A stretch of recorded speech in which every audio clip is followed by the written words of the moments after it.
Bismillahirrahmanirrahim. Assalamualaikum warahmatullahi wabarakatuh.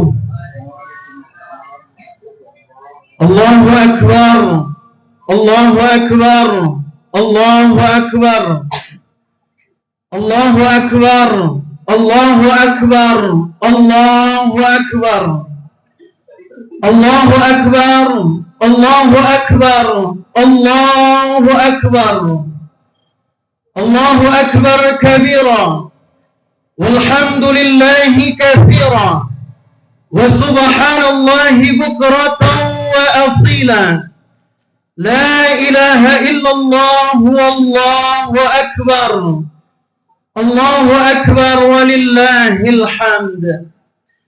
Alhamdulillahil akbar, Alhamdulillahil akbar, Alhamdulillahil akbar alladhi nahmaduhu wa nasta'inu bihi wa natubu ilayh.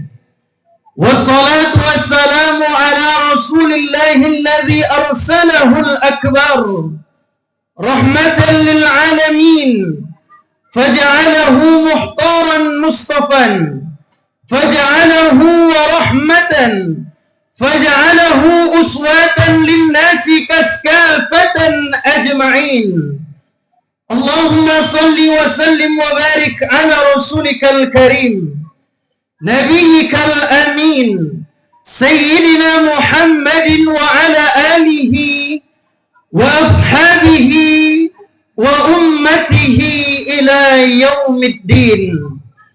Amma ba'du, fa ya ayyuhal hadirun, usikum wa iyaya bittaqwallah, faqad fazal muttaqun.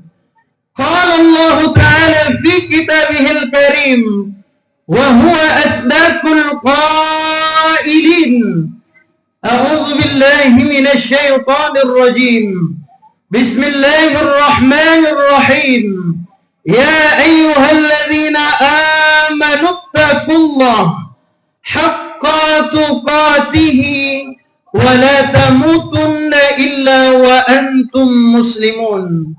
Sadaqallahul azim wa sadaqa rasuluhun nabiyyil karim wa nahnu ala dhalika minasy syahidin wasyakirin walhamdulillahi rabbil alamin. Hadirin hadirat jamaah salat Idul Adha yang dimuliakan oleh Allah Subhanahu wa ta'ala. Bersyukur kita kepada Allah tentunya dengan memperbanyak kalimat tahmid, alhamdulillahi rabbil alamin, karena sampai hari ini Allah Subhanahu wa ta'ala masih titipkan kepada kita nikmat iman dan Islam, nikmat sehat dan sempat, sehingga kita dapat berkumpul bersama-sama melaksanakan kebutuhan kita sebagai seorang hamba, yaitu melaksanakan sholat sunnah Idul Adha secara berjamaah. Salawat dan salam marilah sama-sama kita hadiahkan kepada ruh junjungan alam, Baginda Nabi besar Muhammad sallallahu alaihi wasallam. Allahumma salli wa sallim wa barik alaih. Mudah-mudahan salawat dan salam yang selalu kita ucap, kita perbanyak, kita hadiahkan kepada ruh Rasulullah, berbuah syafaat nantinya. Amin, amin ya rabbal alamin. Hadirin jamaah salat Idul Adha yang dimuliakan oleh Allah Subhanahu wa ta'ala. Allahu Akbar, Allahu Akbar, Allahu Akbar, walillahil hamd. Di dalam Al-Quran, Allah Subhanahu wa ta'ala ada menggambarkan ucapan orang-orang yang nantinya akan masuk ke dalam surganya Allah Subhanahu wa ta'ala. Allah katakan di dalam Al-Quran bahwasanya nanti orang-orang yang masuk ke dalam surganya Allah, mereka pasti berkata, Alhamdulillahilladzi hadana lihadza wa ma kunna linahtadiya laula an hadana Allah. Segala puji bagi Allah yang telah memberikan kami hidayah. Surga ini adalah balasan dari hidayah Allah tersebut. Wa ma kunna linahtadiya laula an hadana Allah. Tentu kita tidak akan memperoleh taufik dan hidayah kecuali dari Allah Subhanahu wa ta'ala. Kita hadir pagi hari ini, datang ke masjid ini, mendengarkan khutbah seperti saat sekarang ini bukan karena harta yang kita miliki. Banyak orang di luar sana yang hartanya lebih banyak daripada kita, tapi tak mampu membuat dia hadir duduk bersama kita seperti saat sekarang ini. Kita hadir pagi hari ini melaksanakan sholat sunnah Idul Adha seperti saat sekarang ini juga bukan karena pangkat jabatan ataupun ilmu yang kita miliki. Nyatanya banyak orang di luar sana yang punya pangkat jabatan, yang punya harta benda, ilmu luar biasa, tapi belum tentu ilmu, harta, pangkat jabatan yang dia miliki mampu membuat dia dekat dengan Allah Subhanahu wa ta'ala.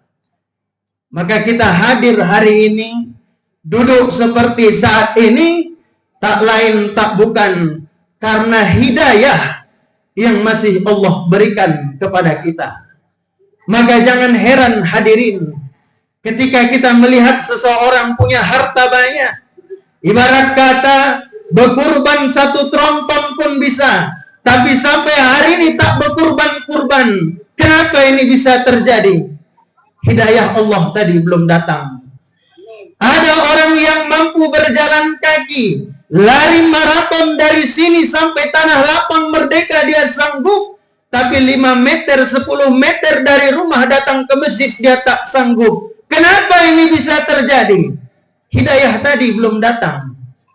Ada orang yang punya duit, ibarat kata tiap bulan bisa pergi umroh, tiap tahun bisa berangkat haji, tapi sampai hari ini tak haji-haji, sampai hari ini tak umroh-umroh. Kenapa hal ini bisa terjadi? Karena hidayah tadi belum datang. Maka kita yang hadir hari ini, banyak-banyaklah bersyukur, banyak-banyaklah mengucapkan tahmid, alhamdulillahi rabbil alamin, karena Allah masih berikan kepada kita hidayah hari ini. Barangkali mungkin agaknya sebab kita duduk di masjid ini, sebab kita mendengarkan khutbah seperti saat sekarang ini pula lah menjadi penyebab kita masuk ke dalam surganya Allah Subhanahu wa ta'ala. Inilah nikmat yang paling besar hadirin. Ketika kita masih bisa duduk mendengarkan khutbah seperti saat sekarang ini nikmat yang paling besar. Ketika kita masih bisa tidur nyenyak tadi malam, itu adalah nikmat yang paling besar. Ketika kita masih bisa tersenyum di pagi hari ini adalah nikmat yang paling besar. Ketika kita masih bisa memakai pakaian baru saat ini adalah nikmat yang paling besar. Ketika kita masih bisa mendengarkan suara takbir tadi malam, Allahu Akbar, Allahu Akbar, Allahu Akbar, La ilaha illallah, Wallahu Akbar, Allahu Akbar, walillahil hamd. Itu adalah nikmat yang paling besar. Coba kita buka mata kita hari ini, buka hati kita saat sekarang ini. Lihat saudara-saudara kita yang sekarang berada di Palestina. Jangankan untuk duduk, tersenyum, khusyuk mendengarkan khutbah seperti saat kita sekarang ini, barangkali tidur malamnya pun terganggu. Jangankan untuk mendengar khutbah, sayup-sayup masuk ke telinganya. Barangkali tiap hari yang didengar mereka adalah suara ledakan, suara letupan, suara tembakan yang tiap hari terus membuat tetesan air mata jatuh dari diri mereka. Mendengar kabar emaknya dah tak ada, mendengar kabar ayahnya dah tak ada, mendengarkan kabar sanak keluarganya yang sudah meninggal. Maka hadirin yang dimuliakan oleh Allah Subhanahu wa ta'ala, hari ini banyak-banyaklah kita bersyukur. Masih bisa sholat Idul Adha, masih bisa mendengarkan suara takbir, masih bisa menyaksikan pemotongan hewan kurban, masih bisa makan hari ini. Ini adalah nikmat yang paling besar. Maka dalam menjalani hidup, jangan terlampau banyak keluh kesah yang kita sampaikan. Dalam menjalani hidup, jangan terlampau banyak keluhan yang kita berikan kepada Allah Subhanahu wa ta'ala. Banyak orang sekarang mengira ketika dia sudah sholat, ketika dia sudah ngaji, ketika dia sudah puasa, ketika dia sudah haji, dia merasa dirinya akan tenang, hidupnya akan lenang, tak ada lagi ujian yang akan datang menghampiri hidupnya. Ini adalah satu opini ataupun perspektif yang salah. Orang yang sholat, orang yang zakat, orang yang puasa, orang yang berkurban, orang yang taat kepada Allah Subhanahu wa ta'ala, bukan berarti menghentikan ujian dari Allah itu datang menghampiri kita. Tapi orang yang melaksanakan sholat, orang yang melaksanakan ketaatan kepada Allah adalah orang yang kuat untuk melewati ujian-ujian yang selama ini Allah berikan kepadanya. Salah satu contoh Nabi yang mulia, hari ini dari dialah banyak syariat Islam kita kerjakan, khususnya di bulan Dzulhijjah. Nabi Ibrahim alaihi salam, seorang yang punya gelar Khalilullah, kekasihnya Allah. Al-Khalil, orang yang paling disayang oleh Allah. Al-Khalil, orang yang paling dicinta oleh Allah. Itu pun tak terlepas dari yang namanya ujian akan terus datang menghampiri dirinya. Kalaulah kita banding-bandingkan apa yang diuji Allah kepada kita hari ini dengan apa yang diuji oleh Allah kepada Nabi Ibrahim ketika itu, belum ada apa-apanya lah ujian yang hari ini kita terima dari Allah Subhanahu wa ta'ala. Bertubi-tubi ujian didapati Nabi Ibrahim alaihissalam, padahal dia sudah sholat, padahal dia sudah taat, padahal dia sudah patuh terhadap perintah Allah, tapi ujian terus bertubi-tubi datang kepada dirinya. Mulai dari seorang ayah yang tak beriman kepada Allah, Azar, mulai dari seorang pemimpin yang tak beriman kepada Allah, Namrud, mulai dari diuji oleh Allah payah mendapatkan keturunan. Dan ketika mendapatkan keturunan, apakah ujian itu selesai? Ternyata tidak, hadirin. Nabi Ibrahim masih diuji oleh Allah lagi untuk menyembelih keturunan yang selama ini dia tunggu-tunggu, keturunan yang selama ini dia nanti-nanti. Dalam tafsir Ibnu Katsir dikatakan bahwasanya 85 tahun Nabi Ibrahim berdoa, memohon kepada Allah, Rabbi habli minas salihin, berikan aku keturunan-keturunan yang baik.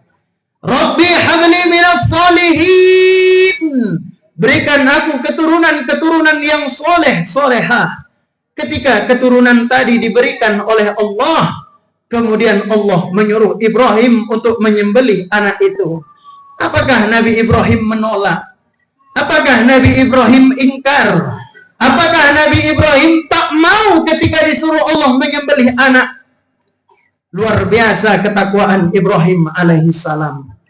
Walaupun anak tadi lagi disayang-sayang, walaupun anak tadi lagi dirindu-rindu, walaupun anak tadi 85 tahun sudah dinanti-nantikan, ketika Allah suruh sembelih anak, maka Ibrahim pun akan menyembelih anak itu karena perintah dari Allah Subhanahu wa ta'ala. Hadirin yang dimuliakan oleh Allah Subhanahu wa ta'ala, pada hakikatnya hari ini kita semua adalah Ibrahim alaihi salam ketika itu. Ismail kita hari ini mungkin berupa pangkat jabatan. Ismail kita hari ini mungkin berupa harta benda. Ismail kita hari ini mungkin berupa ilmu yang tinggi. Maka hadirin, mampukah kita korbankan pangkat jabatan kita itu demi Allah Subhanahu wa ta'ala? Mampukah kita korbankan harta benda yang Allah berikan kepada kita itu untuk Allah Subhanahu wa ta'ala? Mampukah kita korbankan ilmu yang kita miliki itu untuk Allah Subhanahu wa ta'ala? Nyatanya hadirin, hari ini banyak orang berharta, tapi hartanya tak mampu disedekahkannya di jalan Allah Subhanahu wa ta'ala. Nyatanya hadirin, banyak orang hari ini berpangkat, tapi pangkatnya tak mampu membantu menegakkan agama-agama Allah Subhanahu wa ta'ala. Contoh sederhana, barangkali banyak dari kita yang hari ini melaksanakan sholat Idul Adha, tapi sholat wajib 5 waktunya dia tinggalkan begitu saja. Padahal Allah sudah memperingatkan di dalam Al-Quran. Allah sudah panggil kita melalui suara azan, suara yang begitu merdu, panggilan yang begitu syahdu, lemah lembut menghampiri diri kita. Tapi banyak dari kita yang tak mau datang memenuhi panggilan Allah tadi. Hayya 'alas shalah. Allah bilang kepada kita, hei hambaku, ayolah kerjakan sholat. Laksanakanlah sholat 5 waktu itu. Kusuruh kalian sholat bukan untuk menunjukkan kebesaranku. Kusuruh kalian sholat bukan mau menunjukkan keagunganku. Kusuruh kalian sholat bukan untuk kalian memuji-muji aku. Hayya 'alal falah.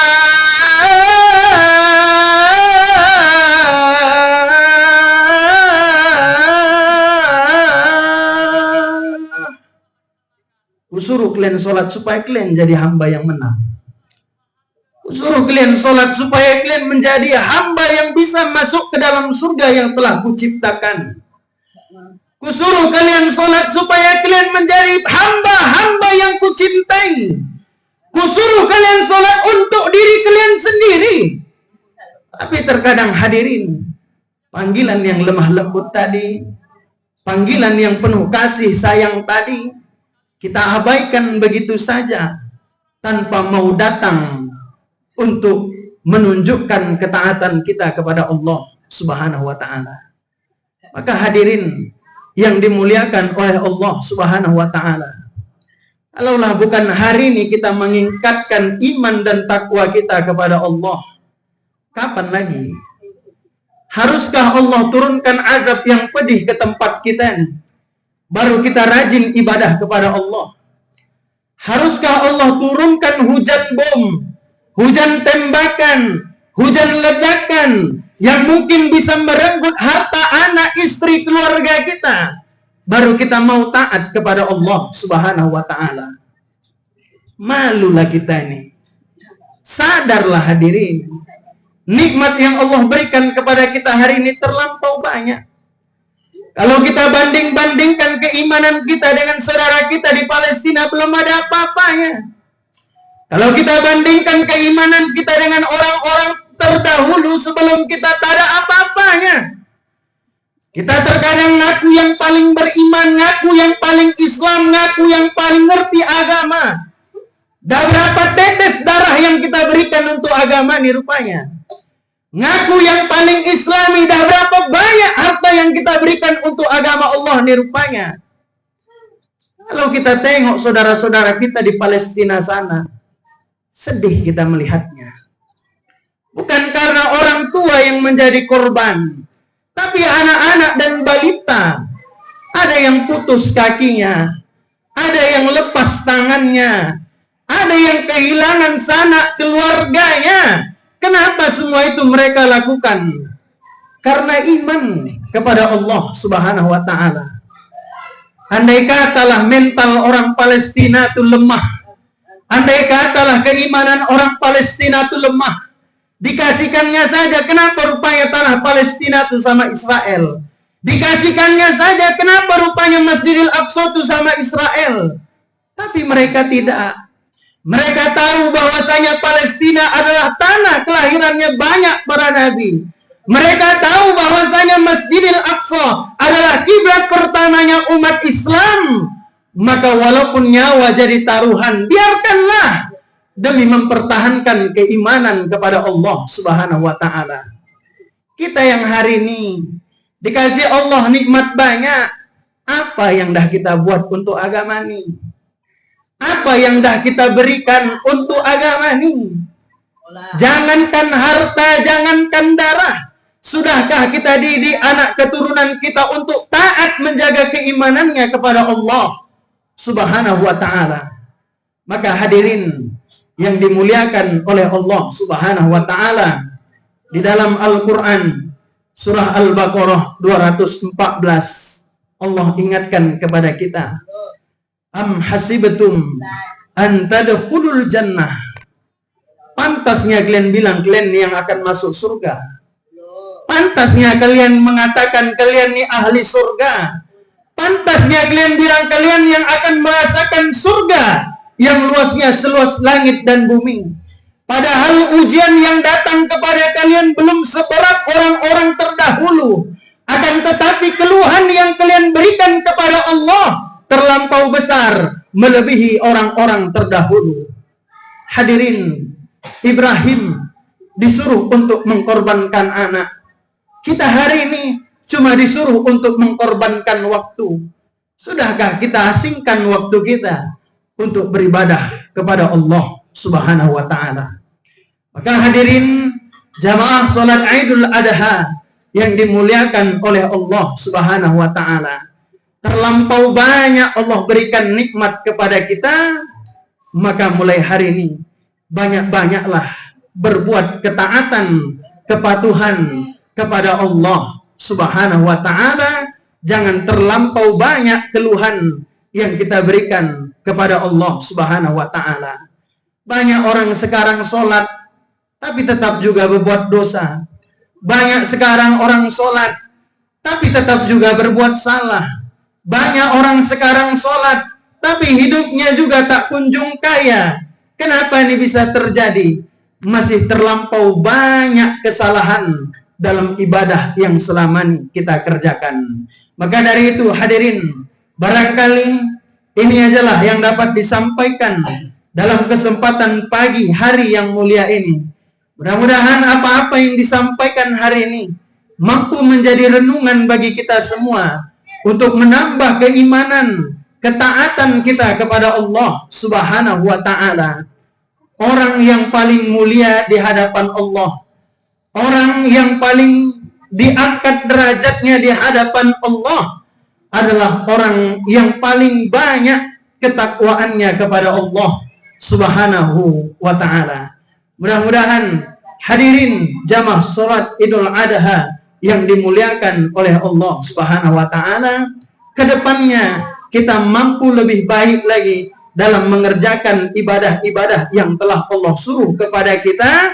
Karena yang Allah lihat dari kita adalah ahsanu amala, amal ibadah yang baik, bukan aktsaru amala, bukan amal ibadah yang banyak. Barakallahu li wa lakum fil Qur'anil azim wa nafa'ani wa iyyakum bima fihi minal ayati wa dzikril hakim wa taqabbalallahu minna wa minkum tilawatahu innahu huwal ghafurur rahim.